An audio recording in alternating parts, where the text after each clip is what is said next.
Nobody ever achieved their dreams by playing it safe. I've seen it again and again. The people who reach the top are the ones who are willing to leap when everyone else clung to the edge. If you never dare to pursue what you love, you'll spend the rest of your life haunted by regret, knowing you let fear stop you from becoming the person you were meant to be. Lady Gaga was no overnight sensation. She bet everything on herself long before the world knew her name. At 19, she dropped out of a top university to chase a music career, working 3 day jobs just to survive.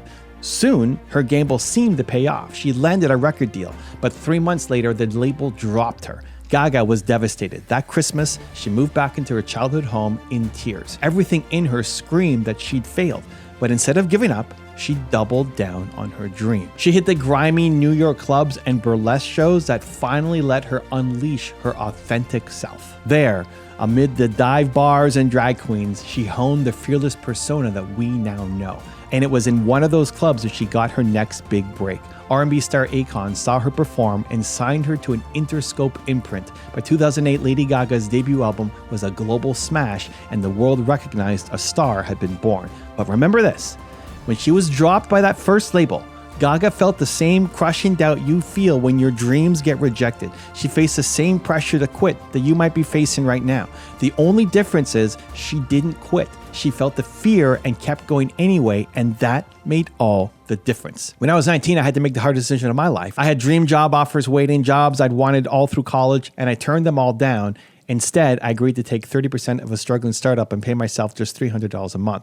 I was supposed to be a banker, not an entrepreneur living on ramen and hope. I was terrified, but I said yes to the startup, and it absolutely did not go as planned. We sucked at the start. We failed over and over, and those failures drove me into the lowest point of my life. After continuing to look at my empty bank account, I finally broke. One day, I told my business partner, I'm done. I quit. I felt like I'd wasted a year of my life and had nothing to show but fear and shame. The next night was the worst of my life, but the next morning, something in me flipped. I realized I could handle failing, but I could not handle giving up on my dream. If I quit now, I'd always wonder what might have been.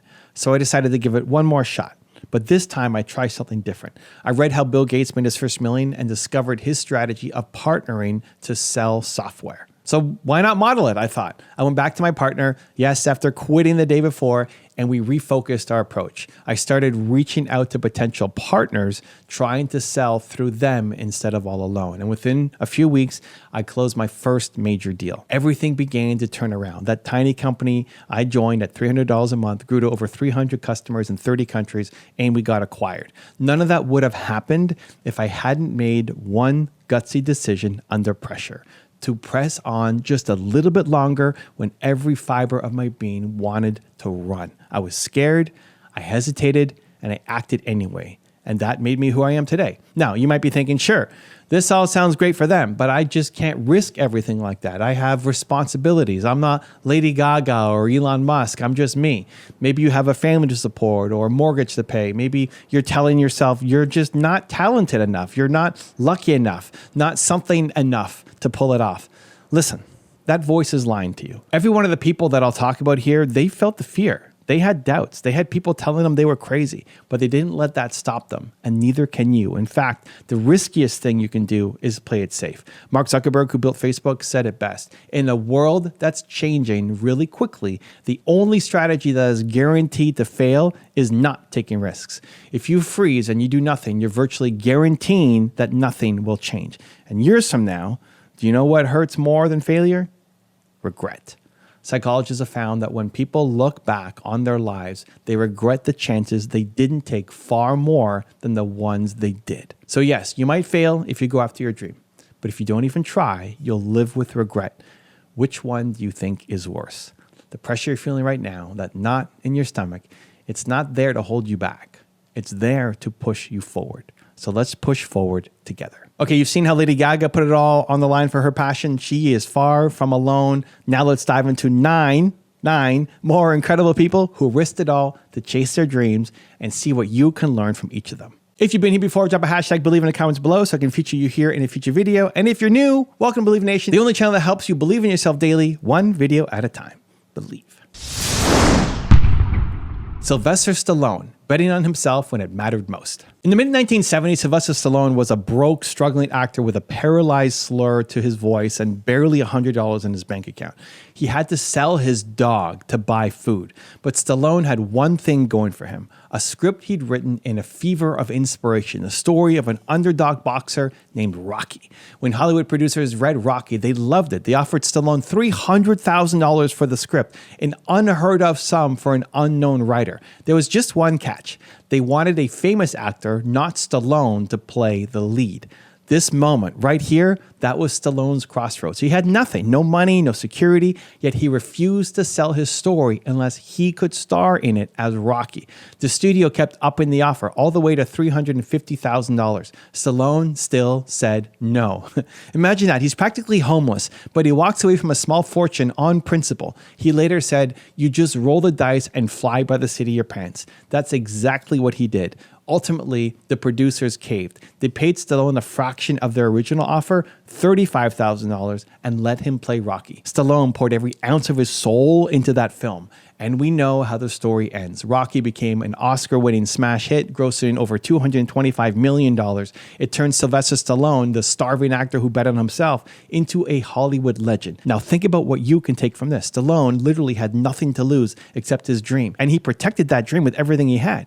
Are you protecting your dream that fiercely? Number 2, Beyonce, daring to break all the rules. In December 2013, at the peak of her career, Beyonce did something that shocked the entire music industry. Without a whisper of warning, no marketing, no singles on the radio, she dropped a full surprise album on iTunes overnight. The move defied every traditional rule of music promotion, and Beyonce was terrified about it. "I was so scared," she admitted. "I already imagined the worst that could happen." Releasing an album with zero promotion was a huge risk, even for Queen Bey. Industry's experts called it career suicide. Harvard Business School even wrote a case study on what a gamble it was. Why did she do it? Because Beyonce felt creatively suffocated by the old way of doing things. She wanted to reclaim her power on her terms. In her own words, she wanted to show other women, you don't have to go sign with someone else, you can do it yourself. So she trusted her gut and jumped. The result? Her self-titled album broke records, racing up to number 1 on the US and proving all the skeptics wrong. It was a cultural earthquake that changed how albums could be released. More importantly, it taught millions of entrepreneurs and creators that sometimes the boldest, scariest move is the one that sets you free. Beyonce was already a superstar, but with that single daring act, she went from superstar to icon because she owned her vision completely. So ask yourself, where are you playing by others' rules? Maybe your breakthrough lies in trusting your own. Number 3, Elon Musk, going all in, literally. Elon Musk's risk-taking is the stuff of Silicon Valley legend. After selling his company, PayPal, in 2002, Musk personally made $180 million from the deal. He could have retired at 31. Instead, he risked every cent of it on 2 wild dreams: SpaceX, a private rocket company, and Tesla, an electric car startup. Friends told him he was crazy. Why not just invest a little and keep a safety net? But Musk poured all of his PayPal fortune into these 2 ventures. By 2008, both companies were on the brink of bankruptcy. The global economy was crashing, and Musk himself was broke to boot, as he later recalled. He had to borrow money for rent that Christmas. "It was the worst year of my life," he said. Think about that. A multi-millionaire reduced to scrounging, all because he believed so fiercely in his dreams of space travel and sustainable transport. Musk had one rocket launch before SpaceX would run out of money. If that launch failed, it was game over. They launched, and it succeeded. SpaceX hit orbit for the first time. Just weeks later, NASA awarded SpaceX a $1.6 billion contract, saving the company. Around the same time, Tesla secured critical funding to stay alive. By the skin of his teeth, Musk's all-in bet paid off. Today, SpaceX routinely sends rockets to space, and Tesla is a household name, together worth over $1 trillion. But it all traced back to that moment when Elon Musk put everything on the line.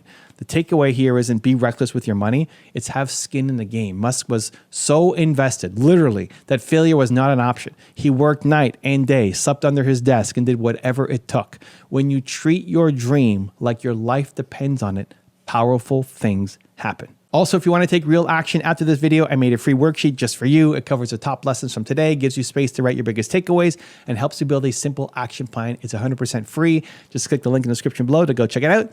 Let's start building some real momentum in your life and your business. I'll see you there. Believe. Number 4, JK Rowling, turning rock bottom into a launchpad. Joanne JK Rowling knows about risk on a very personal level. In the early 1990s, she was a single mother living on welfare, battling depression, and writing stories in Edinburgh cafes because she couldn't afford heat at home. She had no stable job, no spouse, and barely enough money to feed her baby. Chasing a fantasy of becoming a novelist seemed to outsiders utterly impractical. She spent years crafting Harry Potter under these conditions. That was her risk, devoting what little time and energy had to a dream that no one else believed in. And initially, it looked like a pretty bad bet. 12 different publishers rejected Harry Potter and the Philosopher's Stone. 12 no's in a row. Any one of those could have been the moment she quit. Can you imagine? You're exhausted, living on government assistance, and a dozen publishers slammed the door in your face. It would have been easy to say, I tried, it didn't work, I need to get real. But JK Rowling refused to give up. I never really gave up on Harry, she said, because I always had a tiny, stubborn core that believed I was meant to be a writer.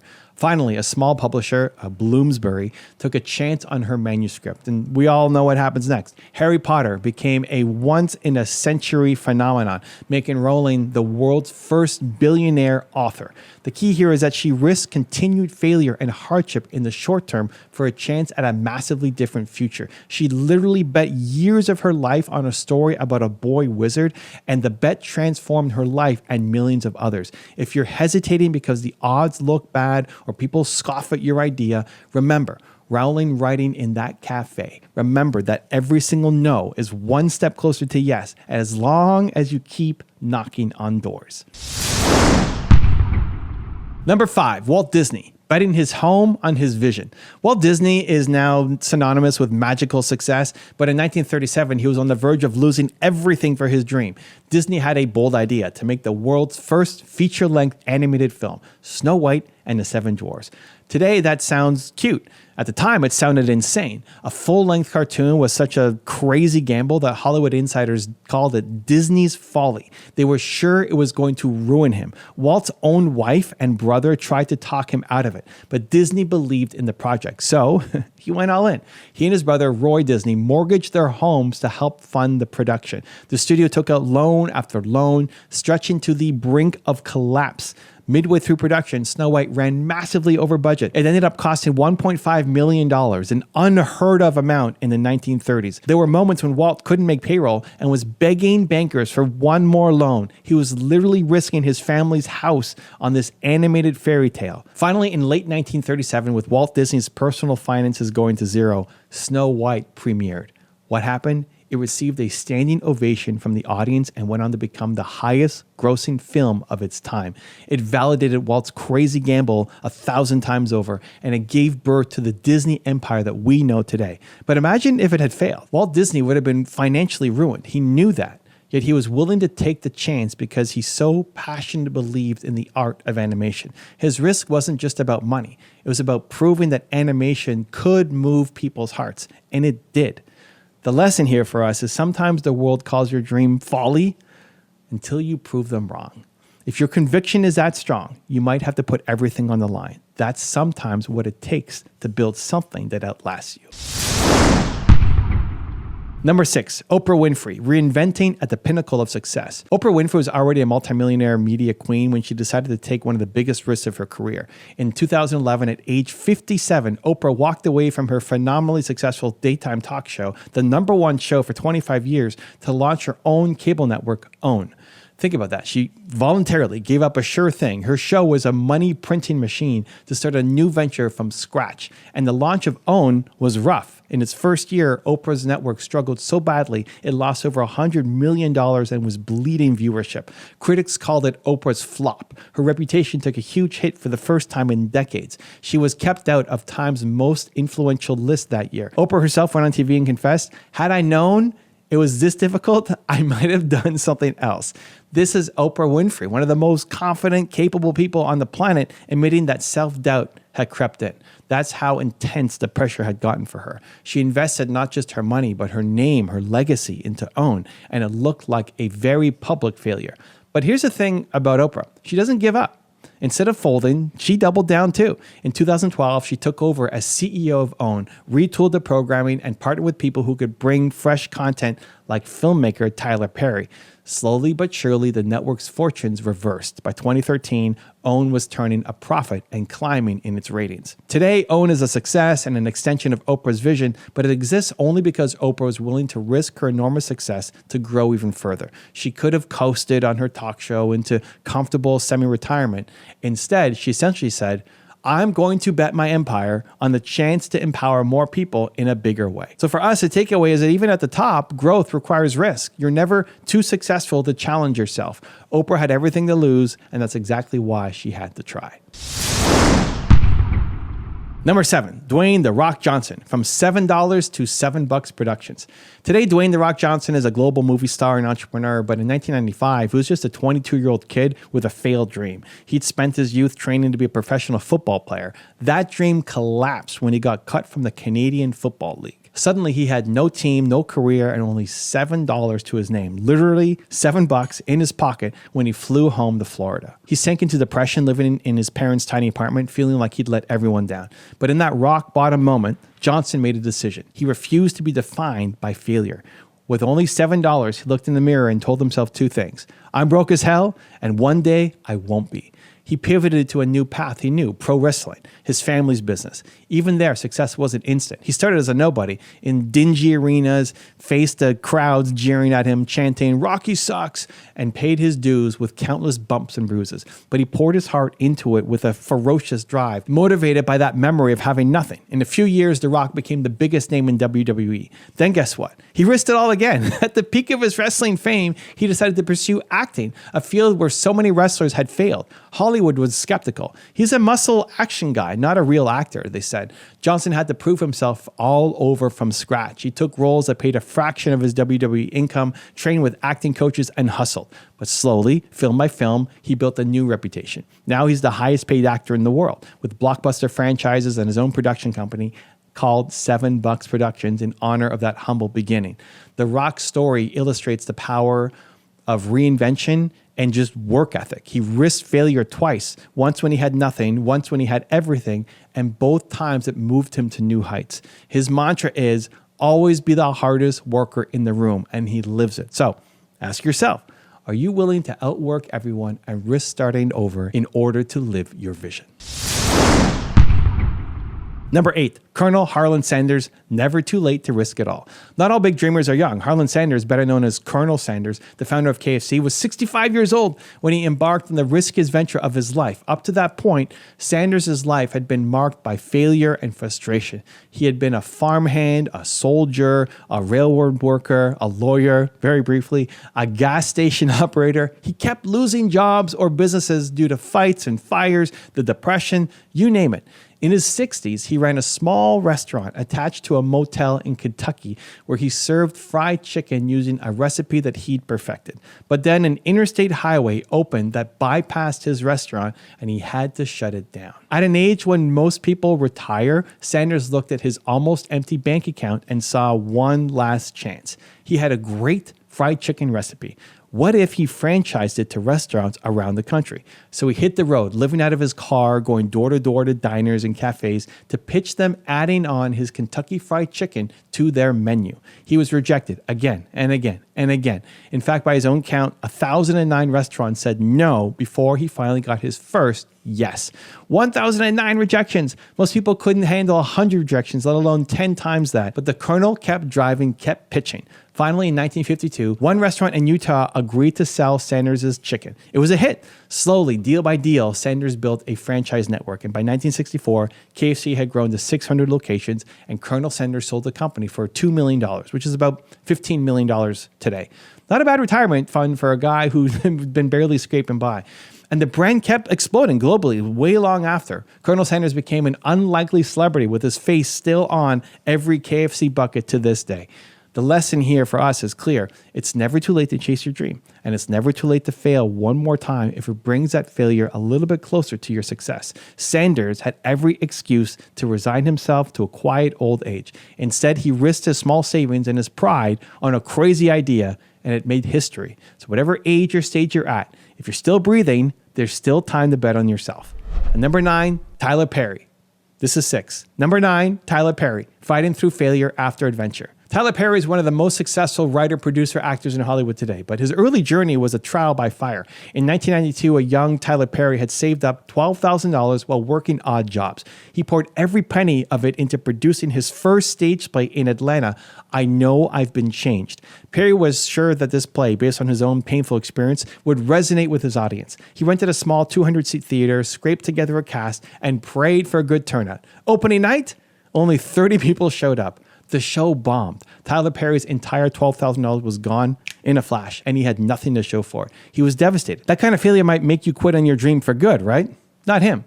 Perry took odd jobs again as a waiter, a bill collector, slowly saved up money, and tried again to stage the play. It flopped again. He tried again and again from 1992 until 1998. Every single time he put on the show, it failed to attract a crowd. 6 years of persistence, 6 years of losing money and sleeping in seedy motels, even living out of his car when he couldn't afford to pay rent.